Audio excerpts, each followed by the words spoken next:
Welcome to the show, Annabelle. How you doing, Katie? I'm Thanks for great.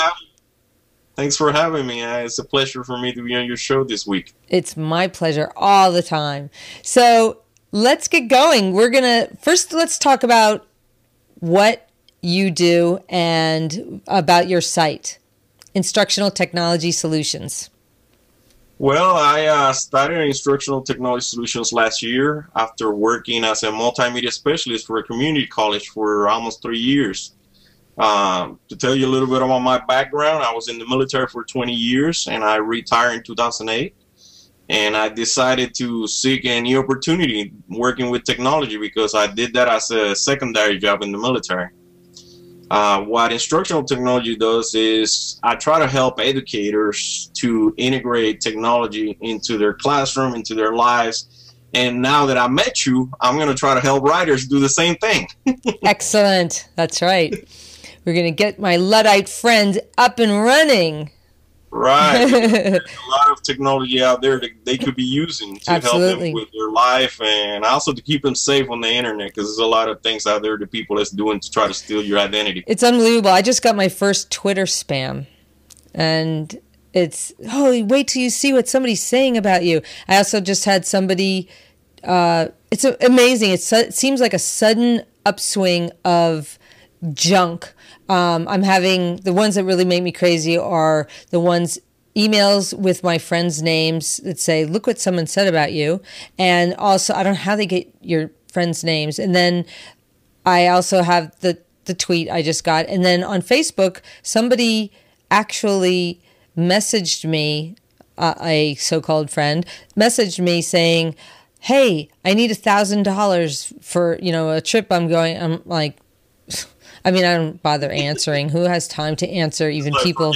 Yeah. So anyway. Well, since we're talking about that, one of the things that people got to keep in mind is all of these are social engineering type schemes. So basically the rule that you always got to keep in mind, if you didn't ask for it or you wasn't expecting that message from that person, do not click on any links, right? Especially on Twitter, right? Because one of the things that's going on now is you'll get a direct message saying, "Hey, I'm going to cancel my account if you don't check this message right about now." Because I got a lot of those last week. Mm-hmm. So especially when you get direct message, don't click on nothing. You can always email the person or you can contact them if you have their phone number, and that will be a quick way to avoid your account being hacked. Right.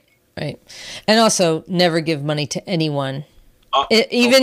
Last year, we got this very scary email saying that our son, who at the time was a senior in high school, and we could totally believe that a couple of boys would grab a car and drive up to Canada.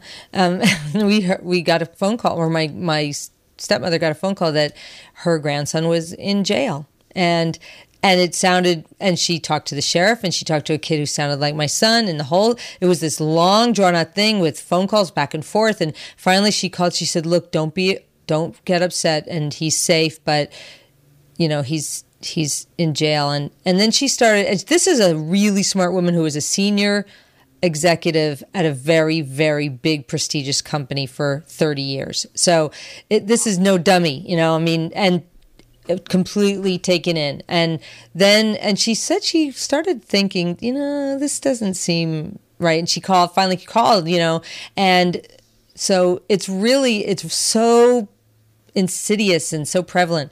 But this is not what we're going to talk about today. We're going to talk about some positive things today.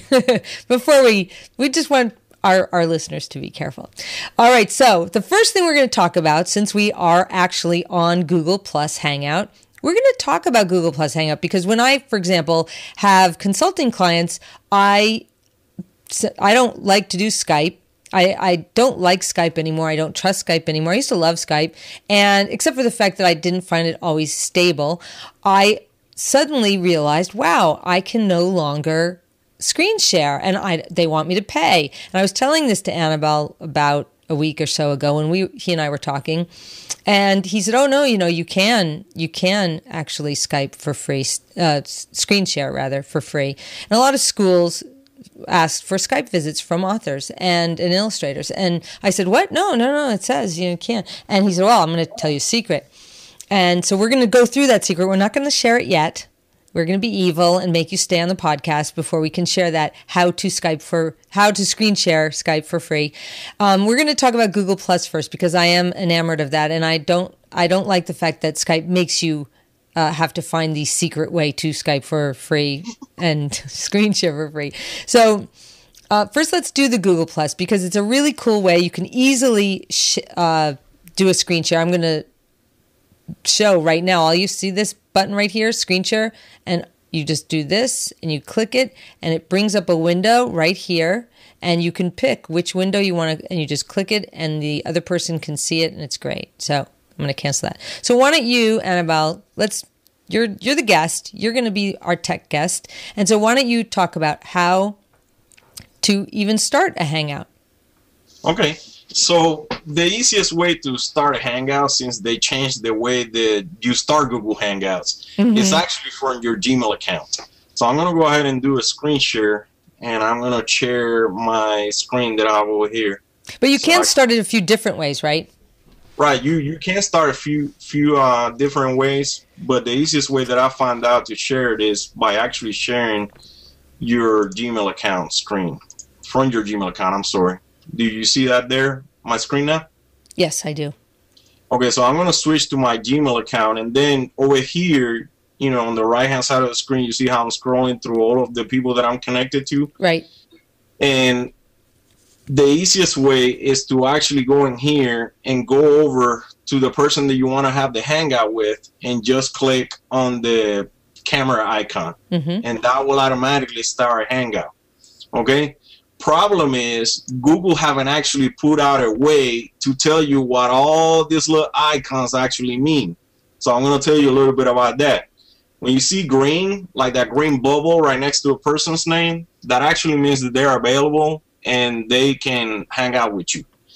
If you see green with a camera, that means that the person that you want to hang out with or that you are trying to hang out with actually has a computer that has a webcam on it.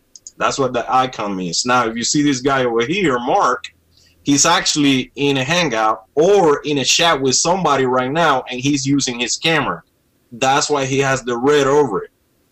Now, the ones that has the little Android device or the little camera with the yellow over it, that means that they're idle or busy. And then the ones like my wife right here, she's on her cell phone where she could be reached for a Hangout, but she's not basically ready to accept a communication. So you have to send her a message in order to communicate. And then the rest of them are offline. And that's why it's showing that gray X in the middle of the circle. So that's one easy way to explain that.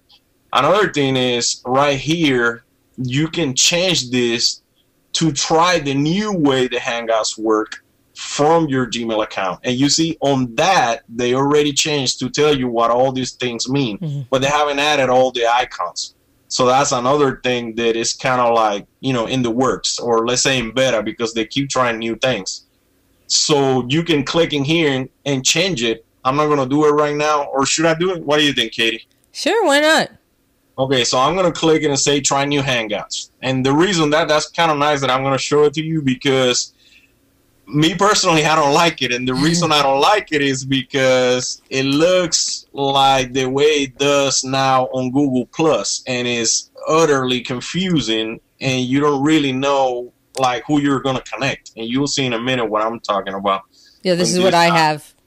When this refreshes, you see? Right. So that's the new way it looks. The problem is, number one, it doesn't show you your full list, and it only show you like the one person that you're hanging out with. Now, you can start a new Hangout, and that's one thing that is a plus, because when you click the new Start Hangout, you can type the name of the person in there, or you can select from your list or from the groups that you have put together.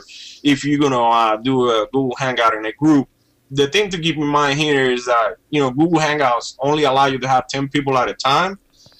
But if you're having an audience that is larger than 10 people, what you can do is you can share the link for your YouTube feed, especially if you're doing a Google Hangout on air, because they can go to your YouTube channel, and although they won't be able to actually be on camera, they can chat with you through the YouTube website. Wow. A lot of people don't know that. Yeah, I So didn't know that. That's great. that's one way to extend the reach of the conversation beyond the 10 people that you're having with you on camera. Wow. So does that make sense? Explain it one more time. Where would they go? How would they do that? Go to your channel?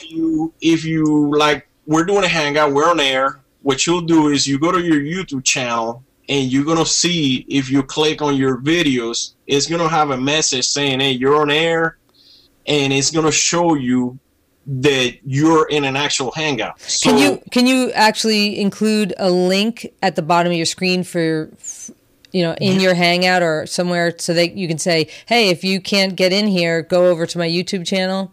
Yes, you can share on the chat. That's what you'll do. You can copy it and share on the chat side of Google Hangouts, or you can email it to your users. That's what a lot of these other chats that I normally participate on, that's what they do. That's great. They email it to their users or they tweet it out, because that's another thing that you can do. You could use Google Hangouts in combination with Twitter, and instead of using the Google Hangout chat, you could be chatting on Twitter while you're on Google Hangouts. So people is actually watching your feed, but they're actually talking to you on the Twitter chat. Wow. So okay. I have to show you now. Okay. Were you done showing us this? Because I want to show you how I start the Hangout. Yeah, go ahead. Okay. So you should come back. All right. So now I'm going to show. Now I'm going to screen share, and although I don't know if I can. I guess I'd have to open up another page, I think, right? Another, let me see. I'm going to open up another page. Google Plus. Okay, now I'm going to screen share.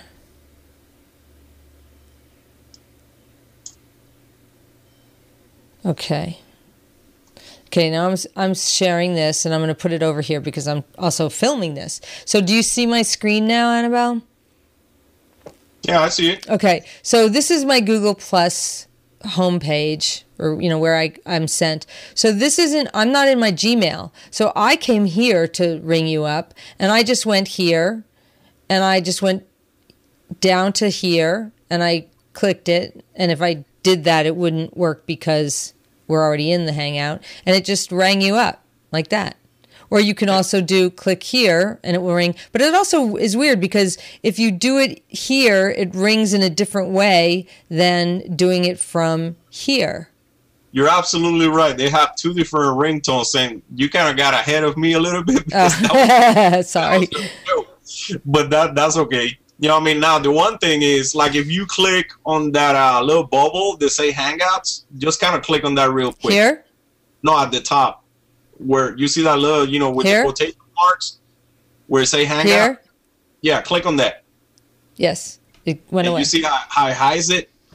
Yes, it makes it go, right. It makes it go away. Mm-hmm. So that can be confusing because, if you have that hidden or you hit it by accident, you'll be like, okay, where did my Hangouts go? Right. So that's also good to know because a lot of people, might get confused because of that. Right. And as I tell people all the time, just experiment. You can't break it, okay? You cannot break it, people. It's really just, to be honest with you, that is what it's all about. You just got to play with it and experiment, and that's how you start finding out new things. Exactly. Another thing that is hidden in there that you might not notice if you don't read through it is that you can actually block people. Right. Like if some people start sending you a lot of messages or actually, trying to connect with you, you can actually block them from that same screen. Right. Or, so that's another feature. The other thing is the different tools. And I don't know if you have shown this to your audience, but you can do the Google effects where you can add all these different silly hats and props. I was just going to do that, and I wasn't going to tell anybody. I was just going to put a silly hat on. Right. Let's see. I think I will be up there. Woo! And I'm going to have love coming. Yeah. There we go. I don't get to have a cat because my husband's allergic. Yeah, so that's another really neat feature, especially because you're a children books writer, so you can do like a recording of you, with all these different props and read a story or something like that and share with your audience. I think that's a pretty cool feature. That's right.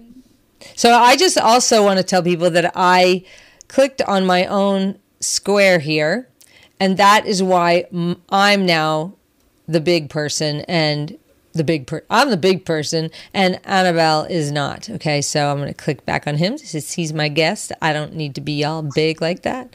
So that is why.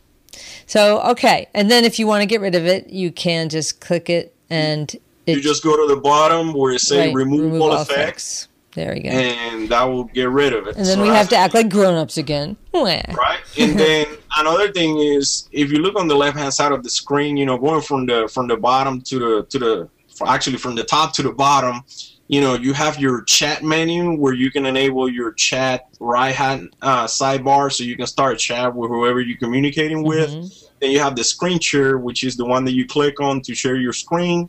That will bring up a window that show you, if you got dual monitors, it will show you all of the different panes on your monitors for you to share. Right.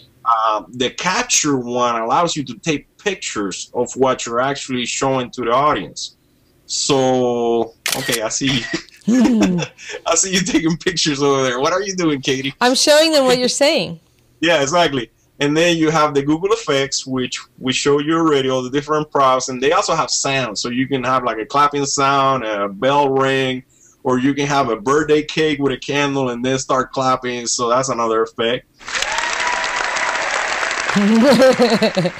Okay. You're too funny. And then below that, you're going to see the View More Apps. And that's where it gets interesting. Yeah. So if you click in the View More Apps, you can actually not the Hangout toolbox. The View More Apps actually is above. I'm gonna talk about the Hangout toolbox, but I'm just taking them through like if they never had nothing installed. Because if you don't have nothing installed, you're not gonna see that. What you're gonna see is the 3 dots that are actually showing you the View More Apps. Okay, you want me to click the Add Apps? Should we do that? Yeah. Click the Add Apps. Okay, I'm there. And then once you're in there, you're going to see feature and recent. So in the feature side, you're going to see the different apps that are actually available for you to install in your Google Plus Hangouts. And the ones that I would recommend, of course, are the Google Drive, because it allows you access to your Google documents. So if you're actually trying to show, let's say, a spreadsheet or a presentation that you created in Google Docs, that will be the app to have. And then YouTube, you can share a YouTube video with your audience. So while you're talking during your Hangout, you can actually go to a video and you can show it to the person that you're actually hanging out with. So that comes in pretty handy too. You also have the Hangout toolbox, which is what we're using to put our lower third, which is the little logos and all the different names and stuff at the bottom of the screen. That's actually a layout. You can create a 640 by 436 image with a transparent background and put your logos and stuff in it, and then save it to the Hangout toolbox. And that's how you add it. Although I have to say that then that is the brain burps. Now, we're not looking at it right now because we're looking at the apps, but that is where Annabelle has the ITS logo below his face, and I have my Brain Burps About Books logo below mine. And it's great to have that when you're doing a video chat like this. However, you have to reload it every time, and it's a hassle. And I hope that they fix that because, it's a hassle. Well, the Hangout toolbox is still in beta, or kind of like, I will say, between alpha and beta, so it's still a work in progress. Right. What I found out was that in order for mine to save and stick, meaning that I didn't have to keep reloading it, was that I had to uninstall the Hangout toolbox, like remove it from the apps that I got on my Google Hangout Plus, and then reinstall it, and then reload my overlays, and that actually fixed the problem.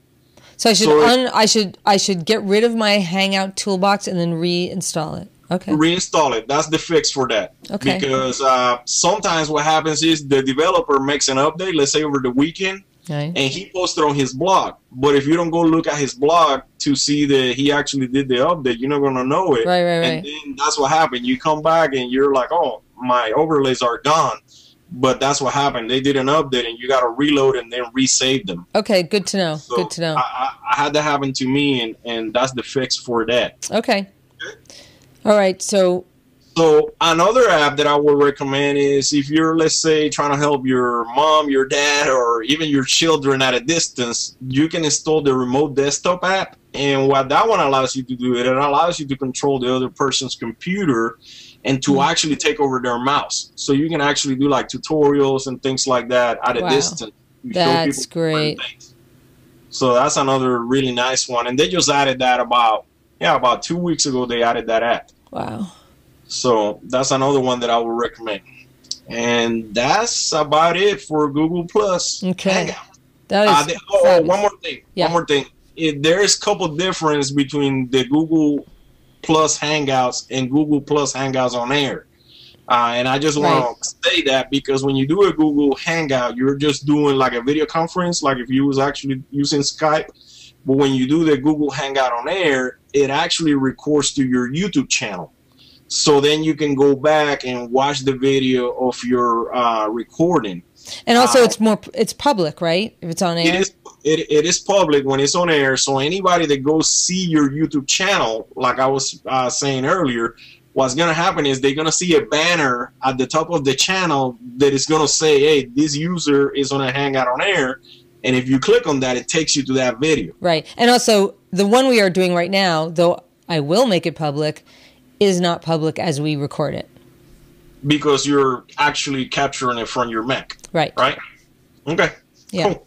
Also, what's the party? Start a Hangout party. Is that just basically a Hangout and you're inviting people?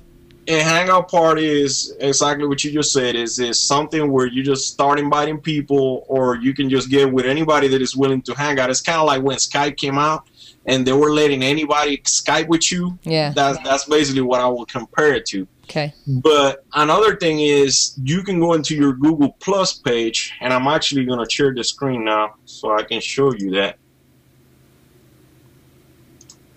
I also find Google Plus much more stable than Skype. I think it is. Ooh, Vine for Android is now available. Yes, it is. So, yeah, if you don't subscribe to Addictive Tips, that's one that I will recommend. Yeah. They put out a lot of good stuff. But I don't need anything else that's addictive, though. That you can come here to your home, okay? And then from here, you see where it has events? Mm-hmm. You can actually schedule Google Plus Hangouts from here and invite, like, let's say the 10 people that you're going to hang out with. Cool. That's one way to do it. Or you can come here on Hangouts on Air, and you can see, like, who's hanging out right now or what kind of Hangouts are going on Google Plus right now.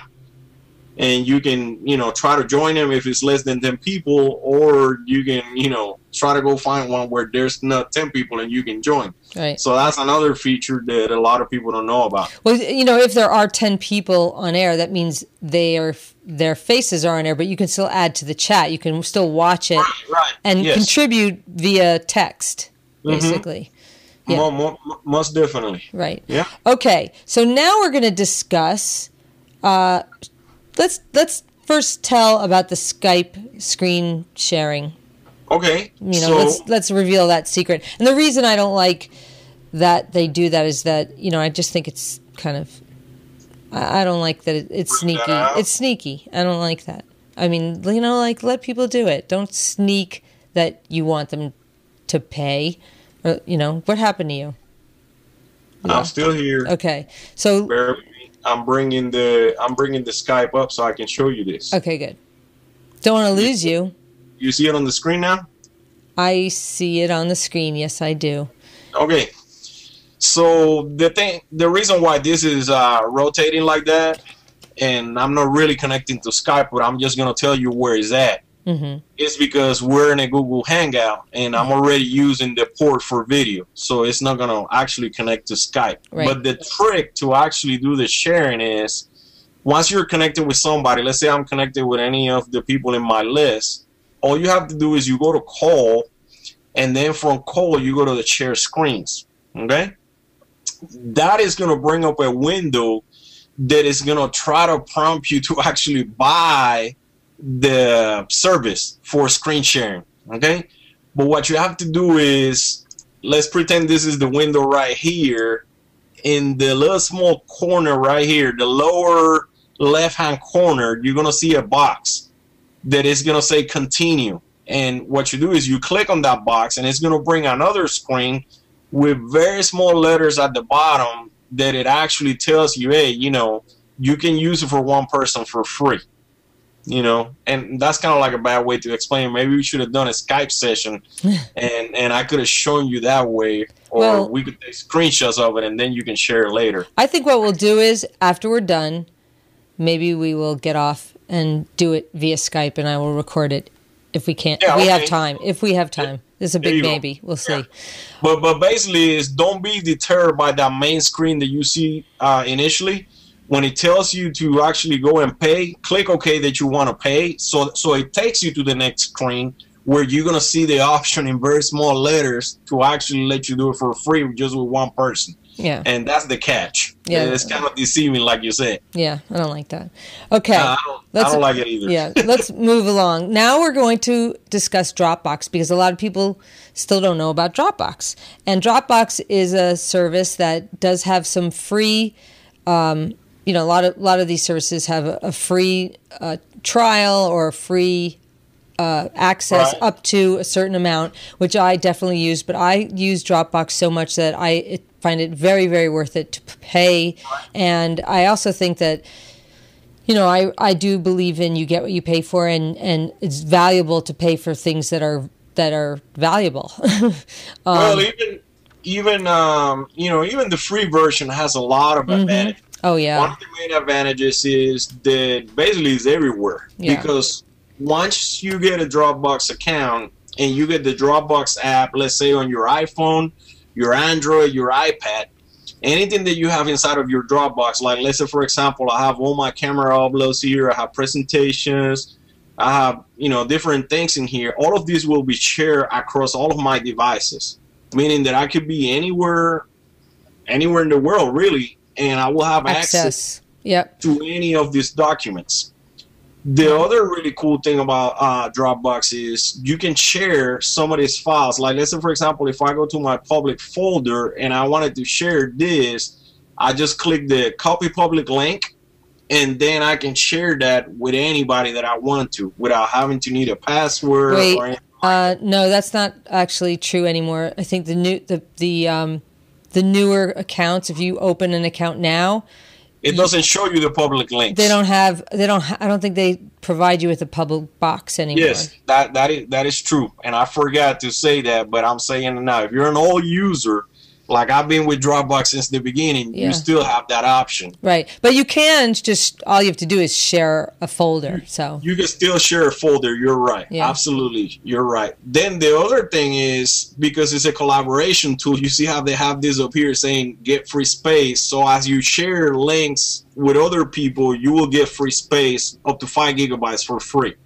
with the people that you're collaborating with, or that are in your team, let's say. Right. I'm always trying to get people to, can I share Dropbox with you? Do you still? Yeah. The more people know about it, it's like, oh, I can't get any more free space because they already know about it. I'm going to share a secret with you. I have recently stopped using Dropbox because I'm always looking for free space, and I have found this other thing, okay? It's called Copy. And instead of 5 gigabytes, they give you 15 gigabytes of space. Wow. And then for the first person that sign in, like if you invite your friends, they give you another 5 gigabytes for free. So you can have up to 20 gigabytes for free. Wow. And this one is also one of the ones that allows you to use it across all of your devices. So you can have it on your iPad, iPhone, Android, you know, they're everywhere as well. Wow, that's great. So Watch out, Dropbox, you got competition. Oh, yes. Well, and since you mentioned about competition, I'm going to show you, this is brand new, and I'm only sharing this with your users. It's called Membox. And the really cool thing about this one is actually designed for Mac users. So if you're a Mac user, you're in heaven, because right now this is only available for people with Macs. Mm-hmm.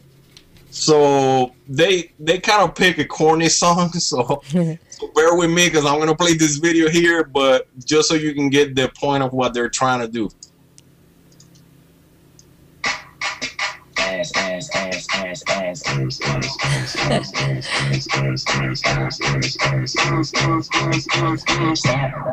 Make that motherfucker hammer sound like. Gonna be a long Monday, sitting all alone on a vampire river that has no end. My audio listeners will be like, "What are you laughing at, Katie? We're watching a video that's funny." Okay, so basically the point that they're trying to make, I think Dropbox when you finally watch it through, you Yeah. probably get to what they're trying to say, which Right. basically is the Dropbox is really slow Mm-hmm. when you're uploading files, and their Right. system is almost like blazing fast and instant. And that's So- Minbox. Okay, I'll have the links for everything as usual in my show notes, which is katiedavis.com/137. Right? So that's another one. And then now I'm gonna close those right there. And I'm gonna move to this right here, Quixie. Great. Quixie is a search engine for apps. So you can search literally for any app and really for any piece of software, because not only they allow you to search for mobile devices, but you can also search for desktop options for either the Mac or Windows, or for browser extension, web apps, and all these other things that you can use to power up your browser. So if you're looking for something, you just come in here. Let's say you're looking for a mobile app for iPad. You select that, and then you type over here what you're looking for. Wow, that's And it great. searches all of the websites that catalog apps for that one thing that you're searching for. Wow. So that's another one that I recommend. It's really cool, and it's been around for a while. And then right along those lines, if you're in the educational sector, the one that I will tell you to go to is Apitic, because they're specifically targeting apps for education. Now, this one only show you the apps. If you're actually trying to promote collaboration, or let's say you want to create a team of people that is sharing apps, the one that I will tell you to use is called EdShelf. It's also free. Mm-hmm. It was created for educators by educators, and they actually let you pick from the apps that they already have in their collections, or you can create your own collections. Like That's I have great. my favorites here, Mhm. and I also have. That's Let me get back in great. here. Wait a second. They lug me out. Okay, and you can also create other collections. Like I have this collection of all the Google apps, Mm-hmm. that you can use. And another really neat thing is that they give you an embed code where you can actually embed this into your blog or your website. So as you create collections, let's say you have a WordPress blog, you can create pages for these collections, and you can share them with your followers or your users or your customers. That is great. Depending on what you want to do. Wow, this is fantastic, Annabelle. See, you're gonna be. Oh, wow. You like that? Yeah, this is great. I mean, it's amazing because you can find what other people are truly using and not Yes, try exactly. So that's the reason why EdShelf came about. And actually, EdShelf was created by this guy. His name is Mike Lee, and he used to work for actually Microsoft and Google. And him and I, got talking by accident, kind of like me and you got talking. to. Yeah, I don't even remember how we met originally. But Yeah. and he created this website. His family, he comes from a family of educators, and it's really cool. Because if you're into the education sector, or most writers actually write books for educators. Mm-hmm. That's something really cool to be connected with. Right. Okay. Right. It's fantastic. So now that I talk about that, I'm going to close that one, and I'm going to talk about open source apps and software for Macs, because you hear a lot of people talking about open source, but you don't hear that many people talking about stuff for Mac. So this is a website. It's opensourcemac.org, and it has everything there is available for Macs that is actually free and open source. So if you're looking for, like, you know, zipping tools, tools for ripping DVDs, you know, RSS players, peer-to-peer file sharings, and you name it, this is the one website where you can come to and find all these little cool apps. Amazing. Along the lines of that website, there is another website. It's called Alternative 2. Let me see if I can pull it up here real quick. No, it didn't come up. Just bear with me. You spelled it T-O, is that right? Wait a second.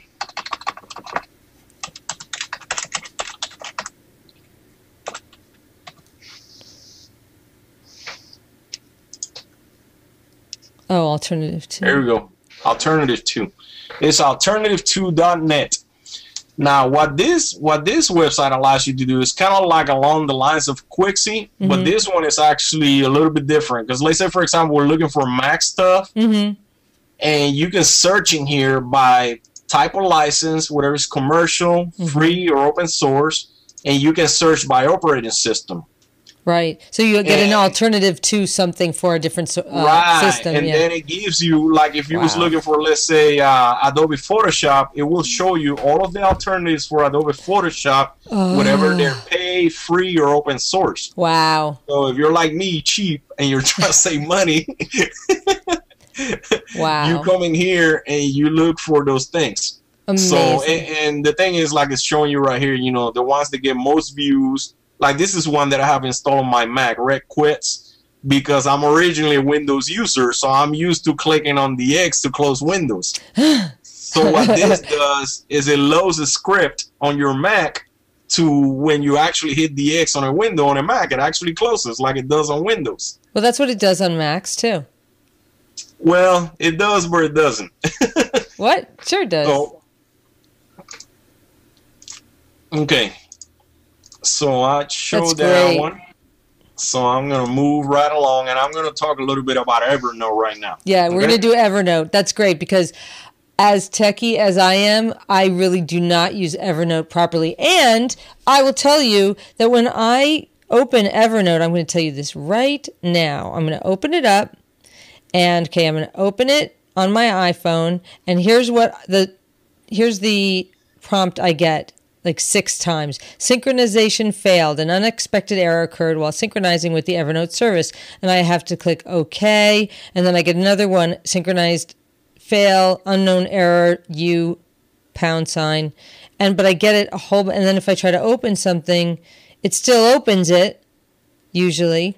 Okay, it opened it. And then now, are you on Android or are you on an iPhone? Android? What's an Android? An Android phone. Well, I do not understand the word. No, I'm a Mac girl all the way. I have an iPhone. I never know. I got a Mac and I have an Android phone too. No. I'm a gadget freak. I saw the iPhone the first time, and I divorced my husband and married my iPhone. No. I have an iPhone. In fact, I started thinking, wait. Am I due for an upgrade this summer when the new 5 or whatever, 6, 7, 18 comes out? iPhone 5 or 6.5 or... Yeah, I don't know what's coming out, but I'm like, please, let me pray to the gods above that I'm due for an upgrade.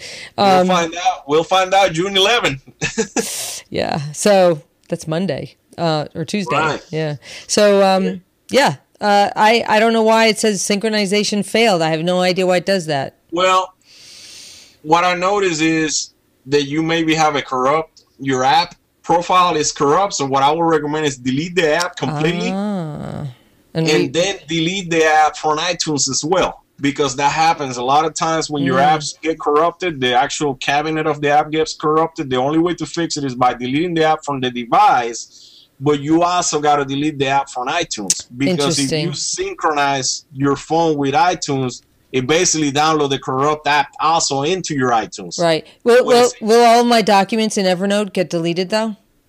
No, that's the beauty of Evernote, and I'm glad that you brought that up, because they synchronize your documents to the cloud. Okay. So as you synchronize your documents or your notes to your devices, it's actually keeping a copy on their server and then downloading to your device for offline use. Okay. Meaning that if you don't have no internet connection, you actually can access your OneNote or your document that you're trying to access. Okay. I'm gonna try this while you're telling everybody. Go. Now, the beauty of Evernote, and I'm not a big Evernote user myself, I just know how it works. Okay. But one of the things that you can do is you come in here, so it's really simple, new note, and you click on it, you type what you're trying to do. Okay, so I'm going to put in here test note. It allows you to save it to a notebook, which you can think of a notebook as a folder inside of a filing cabinet. That's really all it is. But in this case, the filing cabinet is on the internet. So I have two cabinets in here. I have one for ITS, and they have another one for just regular notes. You can also add a URL in here. So I could, let's say, for example, come to Learn List, and I'm going to go back to Evernote, and I can come here and paste that URL, and I can type my comments in here. This is, and bear with me because I'm not a typist. This is a really cool website to catalog and curate.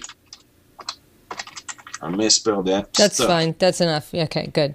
Okay? Yeah. So once you got that there, you just hit done, and it automatically saved it to that notebook. So you see, initially I had 2 things in there, and I have 3. Okay?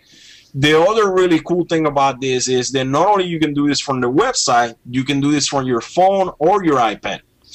One of the features that they just recently added is the ability for you to allow Evernote to basically not take cover, but you actually authorize, and it's called OA authorization, which allows Evernote to access your apps. Like, let's say, for example, you're in a Safari or you're using a Chrome or Firefox for your phone.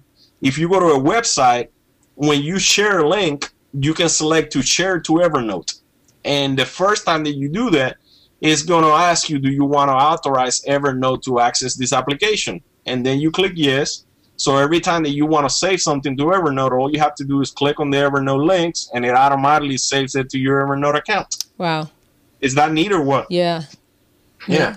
So that's a really cool feature. You can also, from your iPhone, I don't know about from other phones, but from your iPhone, if you receive, say, a PDF or something like that, you can click on it and send it to Evernote to save. Yes, absolutely. You can send PDFs, you can send pictures, and it's not only for the iPhone. It actually works on the Android phone too. See, and that's where it pays to have an Android phone, Katie, because I have an Android phone. But I have an iPad and a Mac. So I'm kind of like a multitasker out there. So that's really Evernote in a really quick nutshell. It's just basically a place for you to catalog your content and just save stuff to that one place where you always want to go to. Now, my personal preference for cataloging and saving stuff is Digo. Okay, and I'm going to show it to you real quick. Yeah, I think this is going to be the last thing we're going to show because we have gone long. Okay. It's great. Digo, this is amazing stuff.